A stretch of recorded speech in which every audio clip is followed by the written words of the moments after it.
नीट परीक्षा पेपर फुटीवरून केंद्रीय शिक्षण मंत्री धर्मेंद्र प्रधान यांच्या राजीनाम्यासाठी दिल्लीत संघर्ष पेटलाय। कॉकरोच जनता पार्टीनं जंतर मंतरवर आंदोलन केलं, त्यानंतर थेट संसदेवर मोर्चा काढला। आंदोलकांना रोखण्यासाठी पोलिसांनी थेट बळाचा वापर करून मोर्चा मोडीत काढला। मात्र दिल्ली पेटलेला असतानाही शिक्षण मंत्र्यांचा राजीनामा मात्र पंतप्रधान नरेंद्र मोदी यांनी घेतला नाही। पण महाराष्ट्रात 40 वर्षांपूर्वी मुलीच्या एमडी परीक्षेत 2 गुण वाढवल्याचा आरोप झाला, त्यानंतर थेट मुख्यमंत्र्यांना आपल्या पदाचा राजीनामा द्यावा लागला होता। त्या व्यक्तीला मोठी राजकीय किंमत मोजावी लागली होती। ती व्यक्ती होती स्वर्गीय शिवाजीराव पाटील निलंगेकर। 3 वेळा परीक्षेत फेल, पण वडील मुख्यमंत्री झाल्यानंतर एमडी पास। शिवाजीराव पाटील निलंगेकर हे लातूर जिल्ह्यातील निलंगा येथील ते स्वातंत्र्य सेनानी आणि काँग्रेसचे ज्येष्ठ नेते राहिलेले। 3 जून 1985 रोजी ते राज्याच्या मुख्यमंत्री पदावर विराजमान झाले। राज्याची धुरा ते चांगल्या पद्धतीने सांभाळत होते। मात्र मुलीला एमडी परीक्षा उत्तीर्ण होण्यासाठी 2 गुण वाढवल्याचा आरोप त्यांच्यावर झाला। त्यांची मुलगी चंद्रकला मुंबई विद्यापीठात एमडीचं शिक्षण घेत होत्या।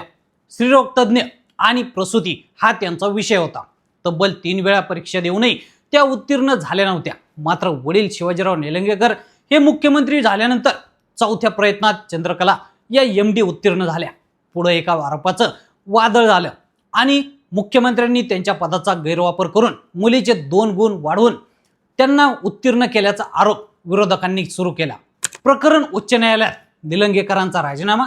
विरोधकांनी हे प्रकरण थेट मुंबई उच्च न्यायालयात नेलं। न्यायालयानं त्यांच्यावर ताशेरे ओढले। त्यात निलंगेकरांनी राजीनामा द्यावा अशी मागणी विरोधकांनी लावून धरली। त्यामुळे दिल्लीतील पक्षश्रेष्ठींनी शिवाजीराव निलंगेकरांना मुख्यमंत्री पदाचा राजीनामा देण्यास सांगितलं। 6 मार्च 1986 या दिवशी निलंगेकर यांनी मुख्यमंत्री पद सोडलं। फक्त 10च महिने निलंगेकर हे मुख्यमंत्री पदावर होते।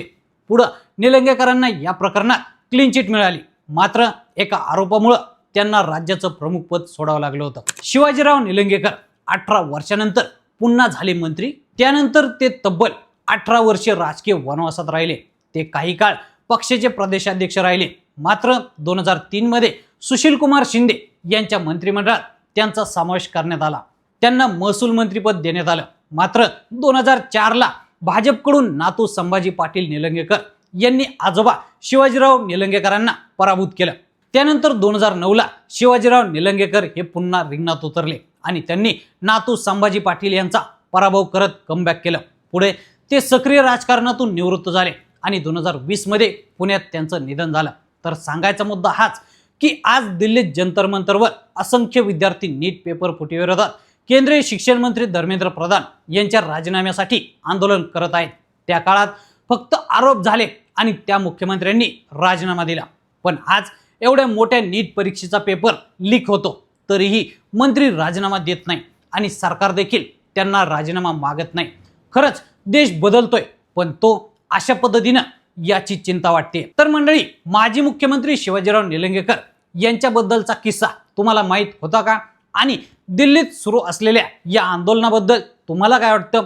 कमेंटमध्ये नक्की व्यक्त व्हा आणि असेच नवनवीन माहितीपूर्ण व्हिडिओ पाहण्यासाठी लेट्स अप मराठीला फॉलो करा।